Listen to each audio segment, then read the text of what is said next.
To Donington Park, everybody, where we have a special treat for you here at this British GT race meeting. We've just completed our 3-hour fourth round of the British GT Championship, and now we have some brand new support racing action for you. The Classic Sports Car Club bringing along an enormous grid of cars, some great variety in this series across 3 or 4 different classes, and it is their Liqui Moly Slicks Series, which will have a 40-minute race for us with a mandatory pit stop in the middle as well. Some cars being shared by 2 drivers, most of them solo drivers, and some really fascinating machinery out on circuit to be enjoyed over the next 40 minutes or so. Andy McEwen here in the commentary box to talk you through all of the action. I'll tell you what, I've been walking past some of these cars in paddock this weekend, and it is mouth-watering stuff. Quite a lot of cars actually with GT racing pedigree here in the UK, so appropriate that we have them here on the British GT package, including the car on pole position. You can see it there. You don't get to see many Moslers racing on circuits these days, but it is the Mosler MT900R that starts on pole, and that is a Martin Short owned car, but a Morgan and Marcus Short driven car. Morgan and Marcus are Martin Short's 2 sons. Martin Short, former race winner in the British GT Championship, of course, was known really for being Mr. Mosler back in the, I guess, early to mid-noughties, wasn't it, that the Moslers were winning races in British GT, and that car is not one of his original British GT cars, but it's a car that he knows an awful lot about, and he's helping run that car this weekend, and his sons will be piloting, and they will be piloting from pole position on what is an eclectic mix of cars. Now, the Slicks Series rather does what it says on the tin. It is a series for saloons, hatchbacks, sports and GT cars. Special saloons or mod sports also allowed. The only rule really is that they have to run on slick racing tyres. So this is the highest performance category within the Classic Sports Car Club. If you've never been to a CSCC race meeting, by the way, I urge you to do so. It's a fantastic experience. They typically are all 40-minute races with a pit stop in the middle, a bit like in British GT, they have success penalties as well. So if you win a race, you have to spend longer in the pits during your next race. And the variety of car on show, not just within each individual grid, but across the whole day, is remarkable. You will have cars that were built in the late 1950s to early 1960s on one grid of cars, and then the next race might be for contemporary GT cars, such as this, where we've got, for example, a McLaren 570S there that you can see starts on the outside of row 2. That's David Foster's car, a fully GT4 spec car, and you can see all of these cars racing on the same events. They visit all of the big circuits in the country, so do head over to their website and have a look at the calendar. Try and get yourself along to a CSCC race meeting. You will not regret it. A green flag lap then gets underway. A big grid of cars, 35 cars set to take the start, and it is the Morgan and Marcus Short Mosler that starts from pole position alongside Rob Fenn in that Lotus Elise 2500. Daniel Petters in the Porsche is next, alongside that McLaren of David Foster, the 570S GT4 car, and then a BMW, that is the Smith and Moulton Smith shared car, the M3 Evo, with the Ferrari 430 Challenge of Andrew Christopher next in line. Row number 4 is Nathan Wells' BMW M3, and the 1M Coupe BMW, that's the Evans and Lavender shared car, the number 62 machine. Then rounding out the top 10, John Dixon in a Lotus 4 GT4, and Dominic Malone in a genuine ex-World Touring car, BMW M3, which will round out the top 10 starters. Another M3 BMW next in the hands of Darren Fielding, ahead of Peter Chalice, experienced Porsche racer in his GT3 Cup car. Row 7 then for Chris Everall in a Ginetta G55, and the Jacksons in their GT4 spec Aston Martin. Notice here that there are different classes. We'll get into that in a moment, but that is going to be one of the fascinations here, not just the overall victory being fought for, but also the class wins. Kevin Clark, for example, in a Class B BMW, and then the Cresswells in a Ginetta G55. The Marcos Mantis of Andrew Roby, that will be a real fan favourite car, I'd imagine. That starts 17th on the grid with Jamie Sturgis in his VW Golf TCR car. Jamie races that car in a number of different series. In fact, you can see it there on your screen, just ahead of the John Cockerton Porsche 997 and the Mustil and Bennett Volvo S80. Not often you can see Aston Martins and McLaren sharing the grid with a Volvo. Kevin Riley in the Evora is next, ahead of the Spark and Saunders car. That's the Porsche 996 GT3 Super Cup. and then row 13 for Harry Petch's Ginetta G50, and Jasper Sapra, who won a race on the Silverstone Grand Prix circuit a week ago, 24th in his BMW. Richard Taffinder's Aston Martin is next, ahead of Sanjay Talwar's Porsche 911, and then as we get towards the back of this mammoth 35 car grid, we find the BMW of Tommy Grout, the Aston Martin of David Tin starting 28th, then it's Ashley Muldoon's BMW, and the Winter and Speed of 128 Porsche is next, then 5 more cars to get through. Brian Ransom's BMW, Matt Eddles in an Aston Martin Vantage GT4, Stephen Janssen in a BMW M3, Adam Dawson in another one of those Ferrari 360 Challenges, with David Harvey at the back of the grid in the Lotus 340R. So that is the 35-strong field. It was a 9/10 of a second advantage in qualifying for Morgan and Marcus Short at the head of the field. Now, we don't know who is starting that car. As you will have seen there are a handful of them being shared by 2 drivers. And one driver perhaps maybe a little quicker than the others. That's sometimes the case, although I think the shorts are pretty evenly matched. We'll see whether they're able to come out on top, though, of 40 minutes of racing for the Classic Sports Car Club's Liqui Moly Slicks Series here at Donington Park. Lights out already. We're getting car squeezed onto the grass, and the Evora goes around and into the pit wall at the back of the field. That is a real shame for Kevin Riley. He's been driving that Lotus Evora for a number of years now, but unfortunately his race here ends in the pit wall, and that will almost certainly require an early safety car. Into the gravel goes one of the BMWs at Redgate as well. Hopefully they'll be able to dig themselves back out onto the track. It is the Mosler, though, the shorts that lead the way in another spin now. Porsche going the wrong way down the Craner curves. A bit of a messy start here then. They've been sat around waiting all day to get out on track, and a few of them getting a bit overexcited perhaps at the start of the 40 minutes of racing. The Mosler leads then. It is then the Lotus of Rob Fenn in second position. The Porsche still of Daniel Peters in third, and the Ferrari, I think that is, up into fourth place. Short slowing here because we are getting a safety car. That's not a huge surprise. At least one car in a dangerous position, possibly 1 or 2 others as well. And we get, not for the first time today, a safety car halfway around the opening lap. So Short in the Mosler then will back the field up a little bit. I was starting to say there that we've got the Ferrari 430 Challenge of Andrew Christopher up into 4th place. That's because the McLaren of David Foster dropped from 4th down to 6th. So time lost there. The Smith-driven BMW M3 has also got past him. So 2 places lost for the McLaren driver. He's just ahead of the Evans and Lavender BMW 1M Coupe. One of the Evoras comes through. That's the surviving Evora now on John Dixon. This may require a few laps behind the safety car in order to get that track cleared up at the exit of the final corner. Didn't quite see initially how the accident was triggered. It was right towards the back of the field. The number 7 car was 21st on the grid, Kevin Riley. This is the black and gold Evora, which went around coming off that last corner.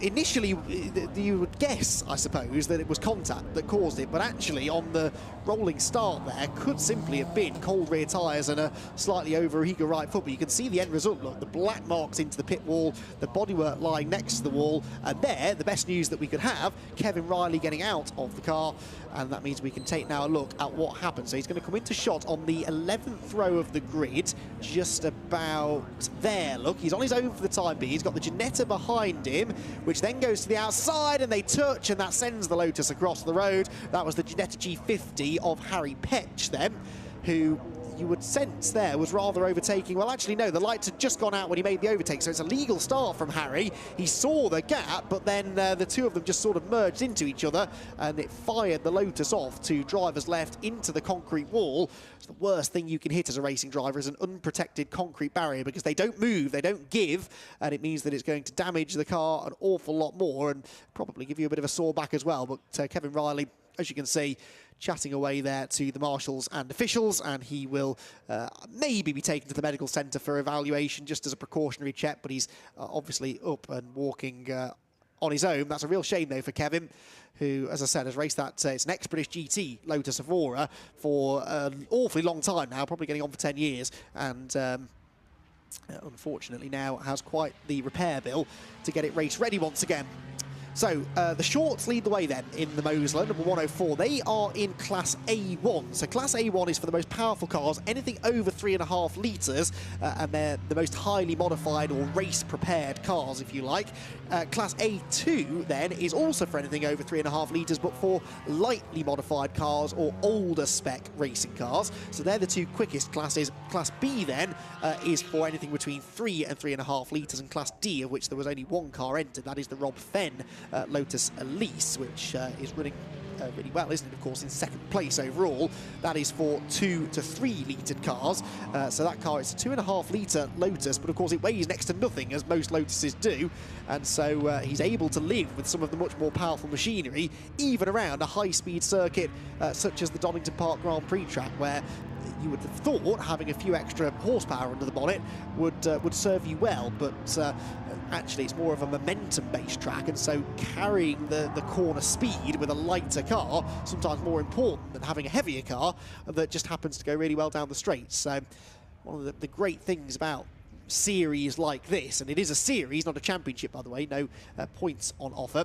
One of the great things about it and having this variety of cars is that you get cars that generate their lap times in completely different way. We've just been watching the British GT race, and we talk about a Mercedes, for example, generating its lap time in a different way to the McLaren, but it's much more marginal. You know, one car might have maybe a couple of kilometres an hour at an advantage down the straights. One car might be able to carry a few more Ks through the corners. Here, it can be fairly dramatic, actually, and always produces good racing. The sort of David and Goliath style fights, the huge, powerful Mosler, which leads the way.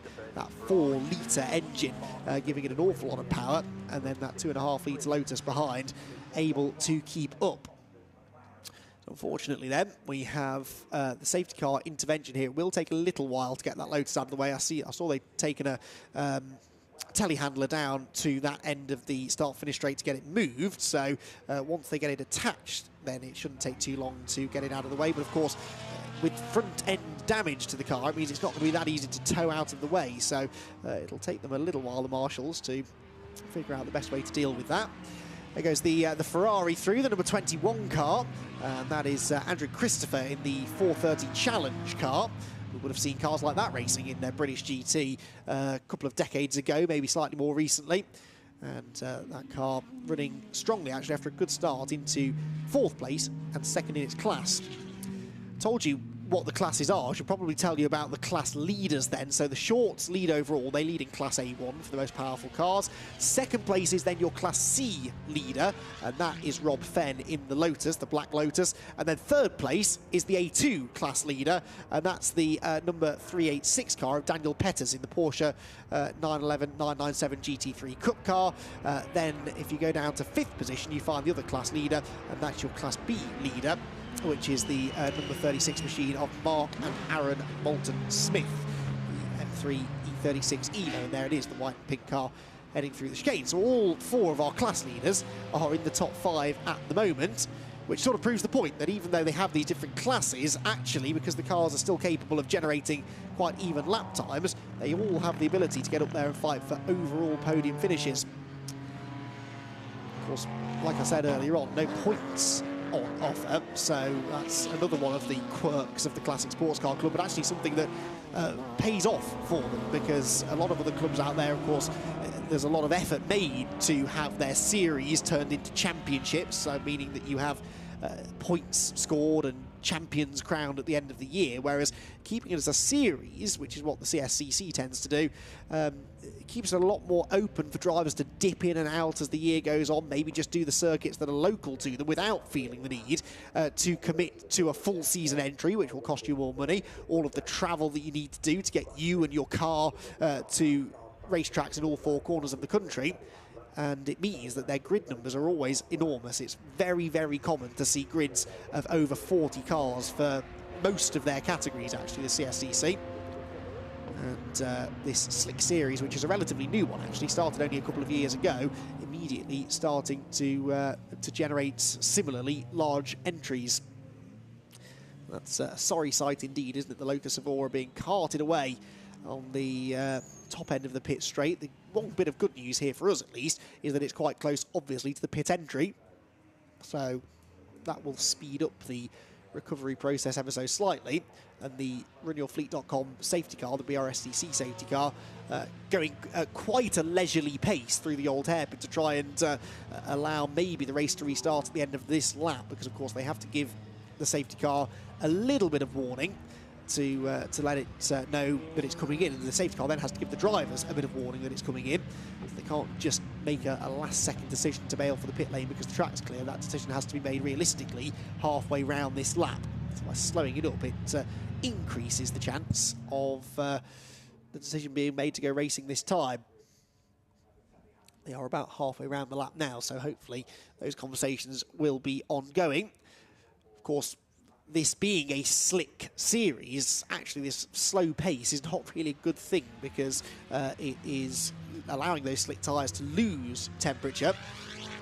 And, well, say it's a slick series, wet tyres might be the order of the day very soon. That is a very ominous looking sky. There were whispers of some rain this afternoon. There were some people questioning whether it might even affect the end of the British GT race. Thankfully, that wasn't the case. It's glorious sunshine, and it's still really warm. The air temperature, well, actually, it's dipped now down to about 13 degrees, according to TSL timing. A track temperature still in the high 20s, though. But if that rain were to come, then we would have to stop the race, presumably, to allow them to change tyres. They do run, when I say they have to run slick tyres, that obviously only applies to a dry race. If it rains, then they are perfectly entitled to change over to some wet racing tyres. And indeed, they would have to if the circuit conditions were to deteriorate. So we'll keep an eye on that. A long race, of course, still just under half an hour of it to go. And if that weather is coming this way, which I think it is, could just throw a little bit of a spanner in the works. So we are going to get one more lap behind the safety car then, I think. I mentioned winners' penalties. We've had 3 races so far this season, 3 different winners as well.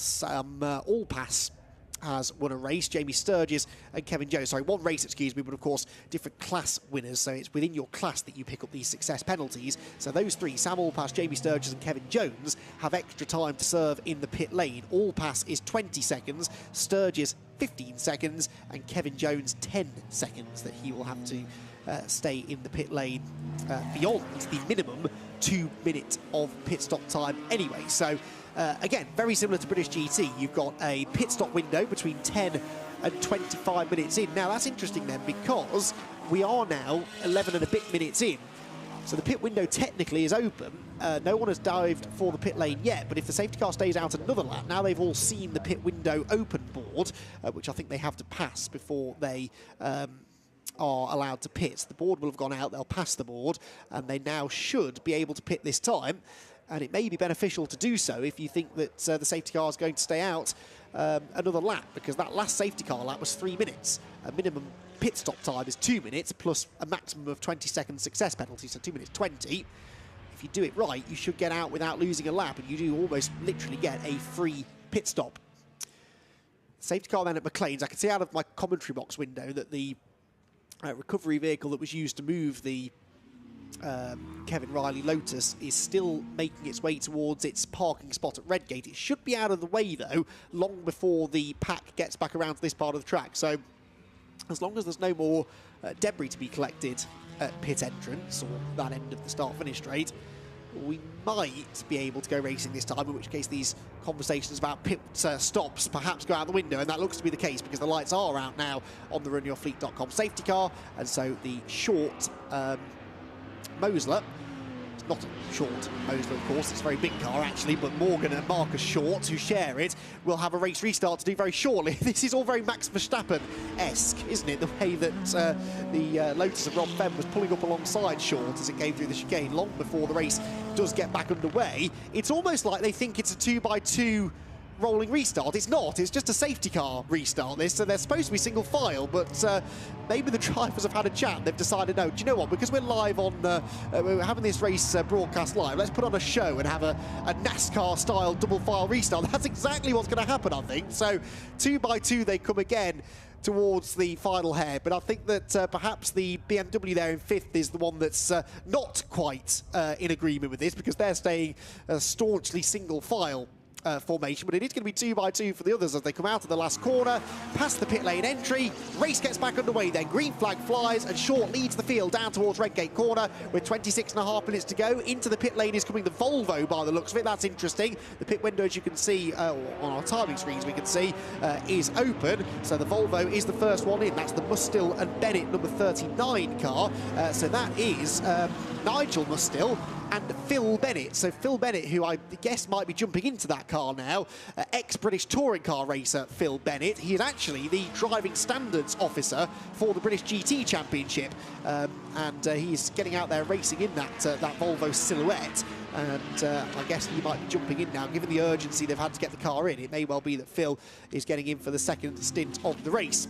The rest of the pack, though, are continuing on. Well, I say the rest, we had a couple of others came in as well, but from a lot further down the order. This, though, is for the race leader. Look at that, a real attempt to get up the inside from Rob Fenn, and he has got up the inside of the Mosler as they come out of Coppice. Short, though, will now open the taps on the Mosler and hang on to the lead as they head down the exhibition straight. But a great example there of the different strengths and weaknesses of the cars. No doubt about it, the Mosler is going to be fastest through the speed traps, but the Lotus is little, it's light, it's nippy, it changes direction well, it brakes later, it accelerates more quickly, and through the tight and twisty stuff, that's where Rob Fenn is really able to start asking some questions of the race leading car, which runs a little bit wide there through the Melbourne hairpin and heads up towards Goddard's to complete the first full flying lap of the race.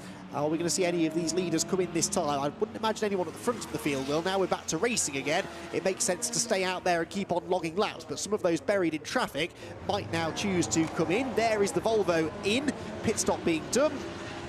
And I'd imagine it is Phil Bennett getting into that car. And the Liqui Moly liveried car in the Liqui Moly Slicks Series will, I'm sure, be wanting to capitalise on this early pit stop to get up there and at least fight for a class victory. Down into the old hairpin, though, come the race leaders. Make the point again, these are both leading their class A1 for the Mosler, Class C for the little Lotus, but it's the Lotus that was faster by about half a tenth or so on the previous lap.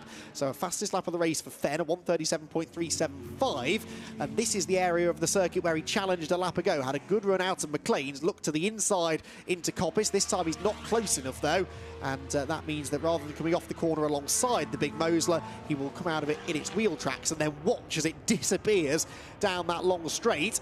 That is the longest and fastest part of the circuit, so that's obviously going to be the strongest bit for the Mosler.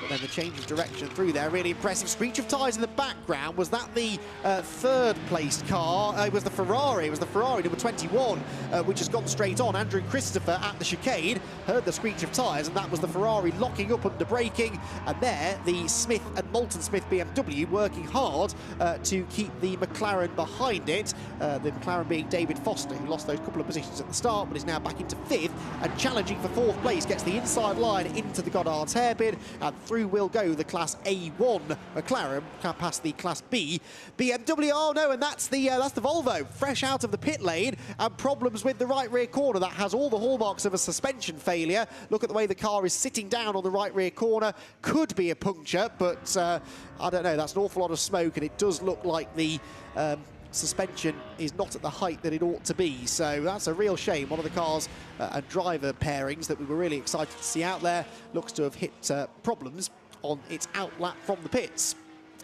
So Short, the race leader, now sets the fastest lap, that time around 3/10 quicker than Rob Fenn, so just starting to assert his authority at the front of the field. Check back in here with some of the BMW gang. Now, most of these BMWs run within Class B, so these are, for the most part, going to be class battles. Certainly the Smith and Moulton Smith car, which leads its class, is now coming under pressure, isn't it? That's the number 16 car behind it, of Nathan Wells and Mark Stewart, and that would be for the class lead if that were the case. Down the exhibition straight we go. Replay here of what happened to the Volvo, out of the old hairpin into Starkey's, and something just breaks on the right rear, and there it was twitching around into Starkey's, and then as it bounced off the curb, it suddenly fell down on the right rear. So hard to tell there whether it was already experiencing problems and then the curb finished it off, or whether actually that was just a slide on cold tyres maybe, which sent him over the curb and caused the right rear suspension to collapse. Either way, the end result is the same. That car will have to be limped back into the pit lane and will probably take no further part in the race, which is a real shame. At least it wasn't a completely wasted day for Phil Bennett, though, who has had his duties to do in the British GT race just now, the driving standards officer. Quite a few incidents to deal with in that one. Through go the pair of BMWs then, and that is actually the A1 class car. There's been a change on that lap. So Matthew Evans and Roger Lavender's BMW 1M Coupe, which is about the only BMW not running in Class B, and it currently sits second in the A1 class. That BMW is the second of the Beamers in this battle, in the same class as the race-leading Mosler, which really does show how dominant the class performance, at least, has been for the 104 car. It leads the way and has just set another new fastest lap, 1:34.593. That's only a tenth away from the pole position time that they set yesterday. Into McLean's then, hooking that curb a bit wide for the BMW 1M, and that just gives the M3 a little bit more breathing room as they head towards the top of the hill at Coppice Corner. So pit window is still open then, just over half the race to go. The pit window will close after 25 minutes, so with 15 minutes left on the clock. Most of them yet to stop, although we do have here the 128 Porsche in the pit lane. That's Paul Winter in his 996 GT3 Cup car. Got quite a few of those 3.6 litre 996s in the field. And there also the Marcos Mantis is in. And that is Andrew Roby, the Gemini Motorsport run car. There you can get a good look at the back of the Volvo, and that is definitely suspension failure, isn't it? That tyre is inflated, it's got all the air in it, it's not off the rim, and it is simply a damage done or a failure in that left rear corner that takes them out of contention. Into the second half of the race, still pretty tight at the front. Short keeps on setting new fastest laps, but he's only a couple of tenths a lap quicker than Rob Fenn. And with pit stop still to come, the dynamic of the race could yet change. If Fenn can just stay in touch with the Mosler out in front, could still be a contender for the race victory. Through Starkeys, the Lotus Exige, run by the John Danby Racing outfit, like a little terrier snapping at the heels of the big Mosler that leads the way into a bit of traffic. Now this is something else that will become a factor as the race goes on, and this is somewhere that maybe the Lotus might have an advantage. Being that bit more agile might help it to negotiate some of the lap traffic. That was just one lapped car on its own, but when we start getting into the midfield runners, because of this fairly significant pace difference between the cars, the fastest car in qualifying, the Mosler, was some 22.5 seconds quicker than the slowest car, because of course they all run in different classes. You can imagine that that could get rather busy when we start coming across a group of lapped cars to get past. On the hill comes the unmistakable blue and yellow 386 Porsche. And that car works its way through. Daniel Petters then running in third position, leading in Class A2. And is he being caught by the McLaren behind of David Foster? I think he might be. Yeah, Foster, having got himself ahead of the number 36 BMW, is now setting personal best lap times and personal best sectors. So the McLaren comes across the line 1.5 seconds behind Petters and a full second faster that time. Now Rob Fenn is in, so from second place, in fact both of the leaders are in. So the Mosler is in, the Lotus is in. We've also got the Evans and Lavender BMW coming in, and the Smith at Malton Smith example, 151 in the pits too. That's Richard Taffinder's GT4 Aston Martin Vantage, older spec Aston Martin GT4 car. And there you can see pit lane, a very, very busy place. Now there's a car I haven't seen for a long time, the Aeropack liveried Porsche, which is Peter Chalice. I remember him racing in the BRSCC's Aeropack Sports Saloon series back when I was first starting out as a commentator, and he hasn't changed the livery on that car one bit, and hadn't been able to race it actually for a number of years. So again, great that the Classic Sports Car Club have developed a home for some of these older spec GT racing cars, thoroughbred racing cars, as opposed to road cars that have been converted into race cars. And it's giving them somewhere to be raced and somewhere to be enjoyed. Oops, the gravel there not being enjoyed perhaps by Daniel Petters, as he had to negotiate the slow Ferrari. The sectors on this lap, Petters was 2.5 tenths actually slower than Foster in Sector 1. In Sector 2, he is actually 4 tenths quicker. So the gap going out slightly. Yellow flags there. Look at the exit of the Melbourne hairpin. And the Ferrari that was slow at the chicane is pulling off at the side of the road, coming up the hill. And unfortunately, we're going to be robbed of this potential battle because, well, actually, maybe not. It's going to be a battle in the pit lane now because in they both come. So Peters pits in the 386 car, and just as these two come in, you can see the top two going out, and the Mosler a little bit slow away. Now, is that Short struggling to get the car fired up? Not too sure, but either way, he gets out just in front of Rob Fenn. And Rob will be itching to try and get the lead back here.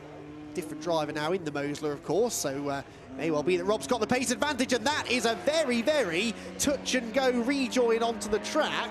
I'm pretty sure you're not supposed to go over that green and white hatching, but Rob Fenn saw a chance. The Lotus, again, accelerates better and is able to get ahead, so that is for the net race lead, but will almost certainly be investigated by the clerk of the course, because that could have been an illegal pit exit. Joe Osborne was making the point during our GT race earlier on. There aren't actually blend lines specifically coming into or out of pit lane, but that I think still might be looked at. Big spin there for the 1M BMW. That's the number 62 car of Matthew Evans and Roger Lavender. It's not long made its pit stop, so the second driver getting into that car and having a rotation down into the Melbourne loop. No damage done though. It will lose them time, but they will still be able to continue on in the race. So there then is the little Lotus, and you can see the way actually that Rob Fenn does seem to have a bit of an advantage over the second of the Short brothers, and is just starting to build a gap now, so that move coming out of the pit lane was timely. Whether or not it's allowed to stand, we'll wait and see. There you can see Peters and Foster, neither of whom are changing driver. Solo entries, those two, both in the pit lane, and within the next 20 seconds or so, they'll be released from the pits, more than likely some way behind these two. But for whatever reason, Short, the second of the Shorts might be Marcus Short maybe in that car.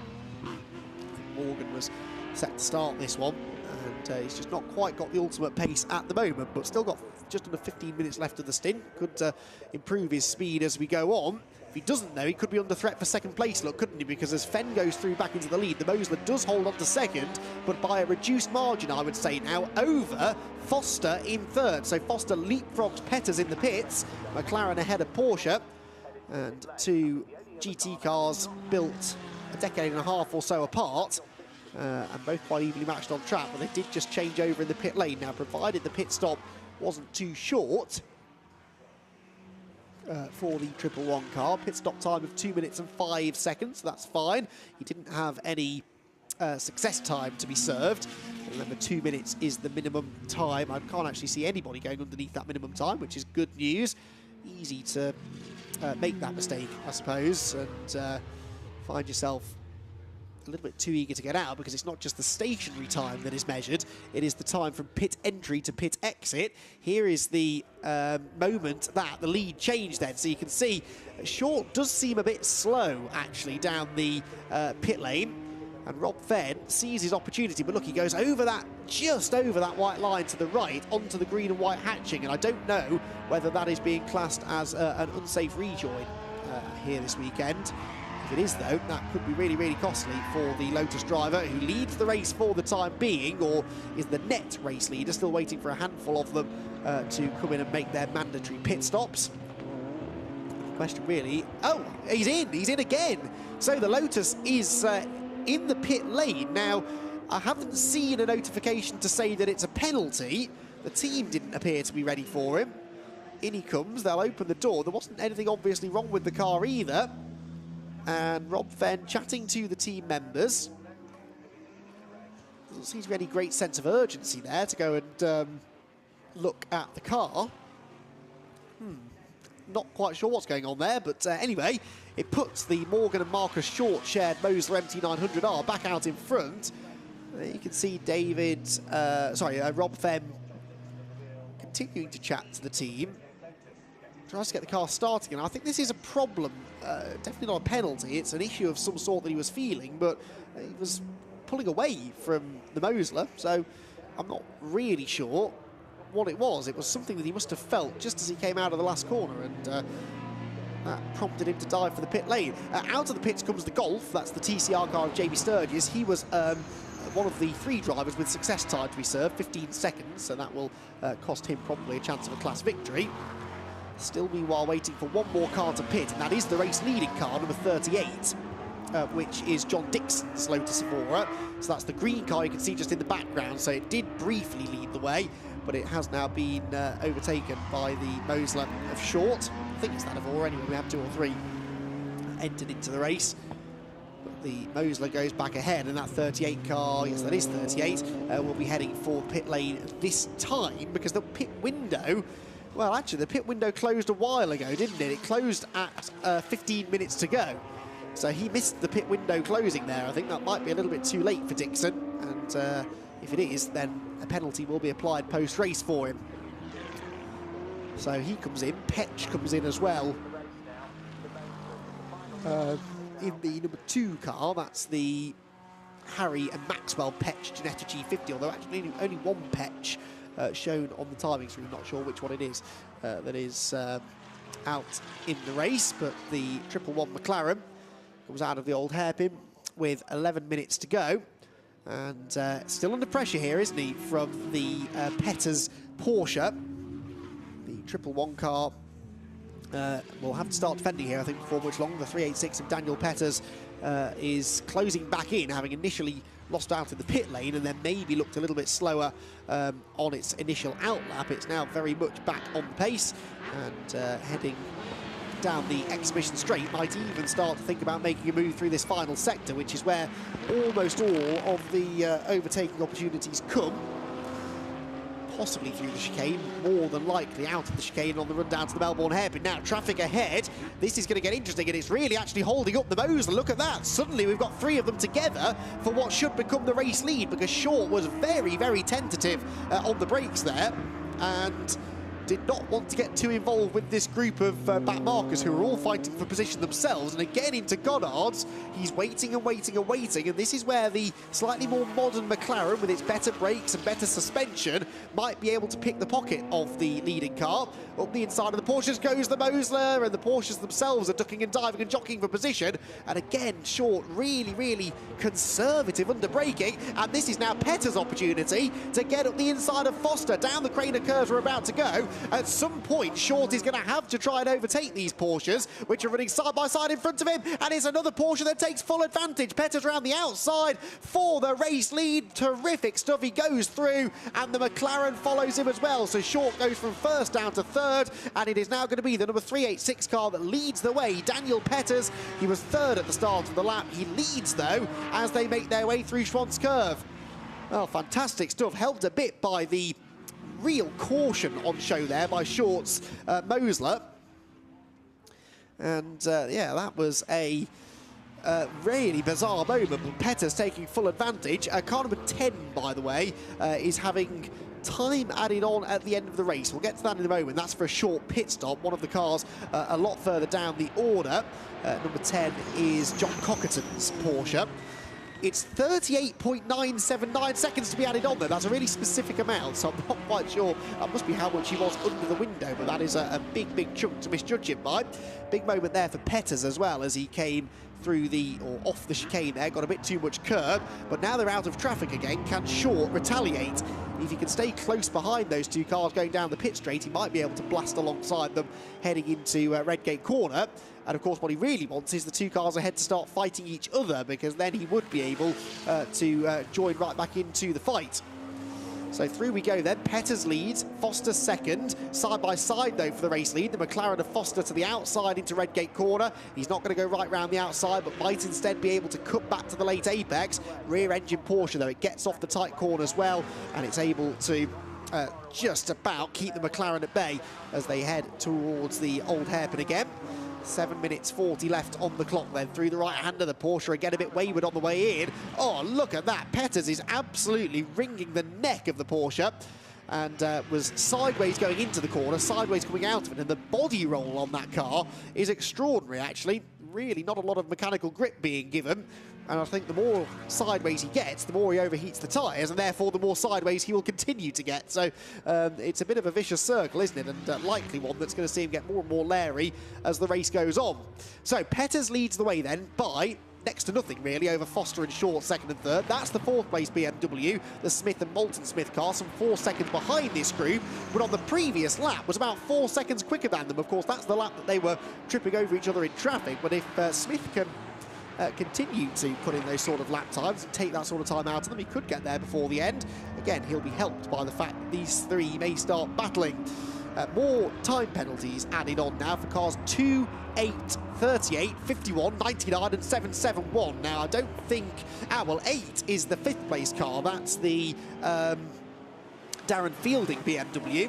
That's 30 seconds added to their race time for pitting out of the pit window. I thought a few of them pitted a little bit too late. Also, car 111, which is Foster, being given a 5-second track limits penalty. So the car that is now challenging for the race lead going through Redgate Corner is being given a 5-second penalty for exceeding track limits. And we've still got 6 minutes to go.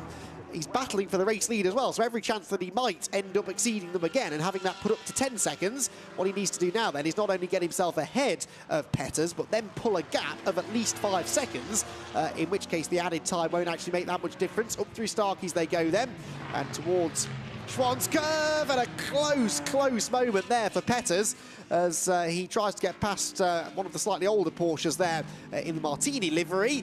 The McLaren gets balked. This is fascinating racing, isn't it? It feels like we're on the cusp of something disastrous happening, really, but they're staying so close to each other and so far not making any contact. That really did delay Foster, though, and so the 111 McLaren of David Foster just falls away slightly and back into the clutches of Short in the Mosler. They both go to the outside of one of the BMWs into the chicane, and we head in towards now the final 5 minutes and what has been a very, very exciting race in the Liqui Moly Slicks Series, the Classic Sports Car Club bringing this series along, and I hope it's not the last time we see them on a British GT meeting.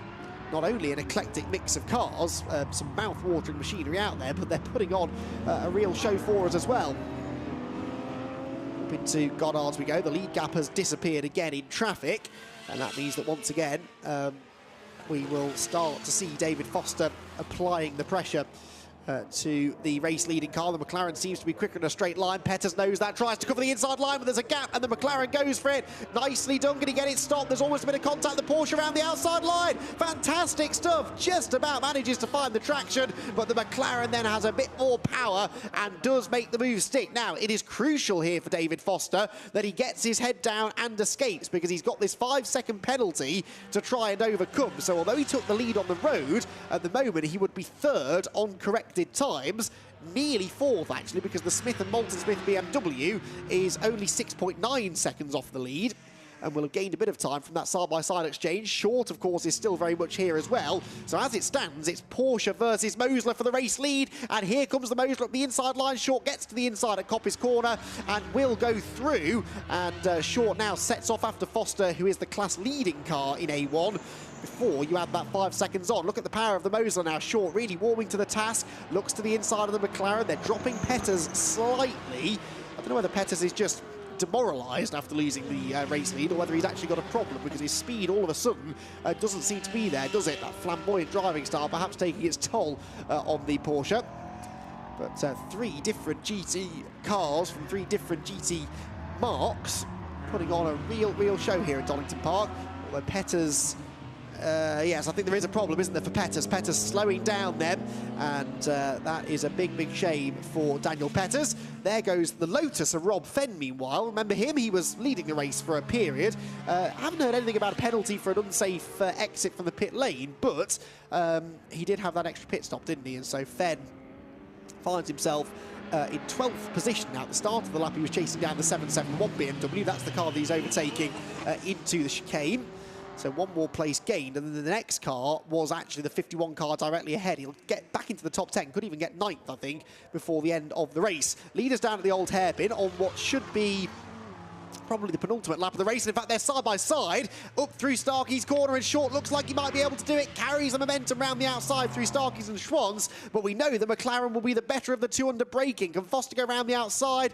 No, he cannot. So Short back out in front. He led early on, lost the lead in the pit stops, or the other Short brother lost the lead just at the pit, led early on, and then this Short brother lost the lead as he exited the pit lane.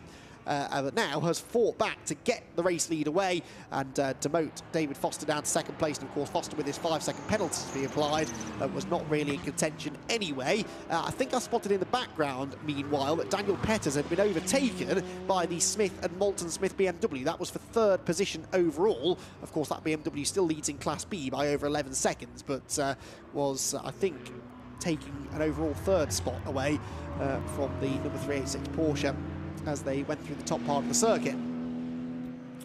And yes, you can see in the background there, the BMW is ahead of the Porsche, and the next car behind is the number 8 Darren Fielding BMW. That was 11 seconds back, so we'll wait to see whether Petters is able to hang on to that position or not. Right, minute and a half left on the clock. They are lapping in the 1:39s 40s, so this will be the final lap of the race. There goes the Smith & Moulton Smith car into third, with Petters down to fourth. And what is his gap back to Fielding?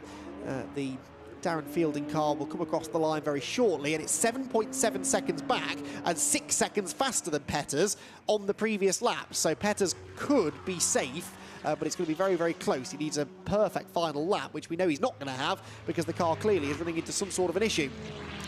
No issues, though, for Morgan and Marcus Short. They worked their way through McLean's corner for the final time in what's been a very entertaining 20 laps of racing in the Classic Sports Car Club's Liqui Moly Slicks Series. He left it till late, but he's got himself back to the head of the field. The next question I have is whether or not David Foster is going to be able to hang on to second place even, because Foster is going to be... Well, he's being caught by Smith & Moulton Smith. Remember, 5 seconds to be added on to the 111 car's time. The gap at the start of the lap between the two of them was 6 seconds. So if Smith can take a second out of the Lotus on this lap, then he will snatch second place on corrected times. So down into the hairpin, there is the BMW being pushed really hard here in the closing stages, and turns its way through the Melbourne loop for the final time. The race leader, though, is at the final corner, and it is Morgan and Marcus Short who will come home victorious in the CSCC Liqui Moly Slicks Series here at Donington Park. A brilliant drive, bit of an up-and-down race, but they get it home as the race winner. David Foster is second on the road. Now, does he get to hang on to it? Smith & Moulton Smith come through. Oh, and by just over a tenth of a second, Foster manages to hang on. He was 5.114 seconds ahead of the BMW, which means that once the 5 seconds are added on, he just about hangs on to the position. Through comes Petters, still in fourth position. Some changes behind, though. I think a few more penalties being applied there. So fifth position will now go the way of Darren Fielding's number 8 car, and sixth place for number 16, hopefully, Nathan Wells and Mark Stewart. Although, no, now the transponders are waking up and that car gets bumped up the order. 129 is off at the Melbourne hairpin. A bit of a moment there for Tommy Grout in his M3 E36 BMW. But it was a clean race in the end for Morgan and Marcus Short, who are able to claim the victory in the magnificent Mosler. And Martin, I'm sure, will be watching on from the pit wall, delighted with that, full of pride.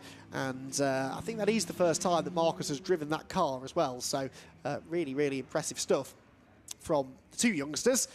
And a victory officially by 6.8 seconds. But that doesn't really do that race justice, does it? That was a really exciting race, and the three-way fight between the Mosler, the McLaren and the Porsche, whilst that car wasn't able to stand the course, but Petters, with some of the most spectacular driving we've seen all day, actually, in the 386 Porsche, ending up in fourth place. Class winners, by the way, A1 is won by the Mosler.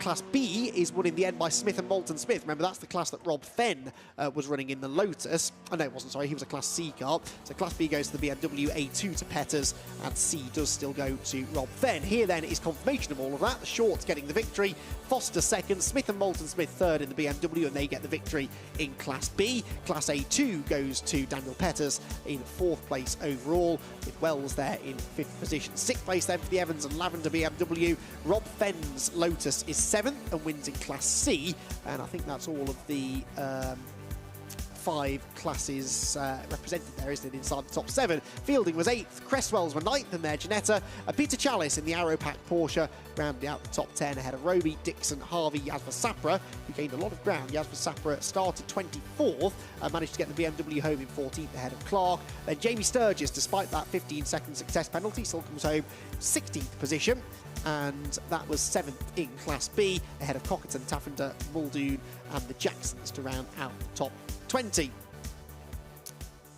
So fantastic stuff from the Classic Sports Car Club's Liqui Moly Slicks Series. That picture tells you that the clouds did not, in the end, rain on our parade, and we were able to enjoy a fantastic 40 minutes of racing from the Slicks Series. It didn't start off that well, though, it must be said. Kevin Riley getting tagged there by Harry Petch at the start, spinning the Evora into the pit wall. There was then further contact between a couple of BMWs at Redgate, sending one of them skittering off through the gravel trap. The safety car was sent out on track so that they could move the Evora from the start of the pit straight. Upon the restart then, it was the Mosler that led the way, Short holding on to the advantage despite the best efforts of Rob Fenn, who on a couple of occasions threw the little Lotus Exige up the inside of the Mosler, but never quite had the power down the next straight to be able to make the move stick. He was harrying Short, though, through the first part of the race, all the way really up until the pit window. There was a problem for the 21 car of Andrew Christopher, who was running 4th but locked up at the chicane and lost places, whilst Phil Bennett was out with suspension failure in the Volvo. Marcos versus Ginetta ended in contact at the chicane. The Ginetta of the Creswells would still eventually come home to finish 2nd in class, and then we were well and truly into the pit window. A spin on his outlap for the number 62 BMW of Matthew Evans and Roger Evans, but then we had the battle coming out of the pit lane, and Rob Fenn, with an opportunistic move, temporarily got the Lotus ahead as they came out from their mandatory stops, but then headed for the pit lane to retire the car, or not retire the car, but with some sort of mechanical issue which put him a lap down. In the second part of the race then, it was the Petters Porsche that led the way, but then the McLaren of David Foster got the lead away from him with a brilliant side-by-side exchange at Redgate Corner. No sooner, though, had he got the lead than the Mosler came back through again, and the McLaren fell down into 2nd place before then having a 5-second penalty applied afterwards. The 691 Porsche had a spin at the final corner, but it was Morgan and Marcus Short in a car run and prepared by their father Martin, which claimed the victory in the CSCC Liqui Moly Slicks Series race here at Donington Park.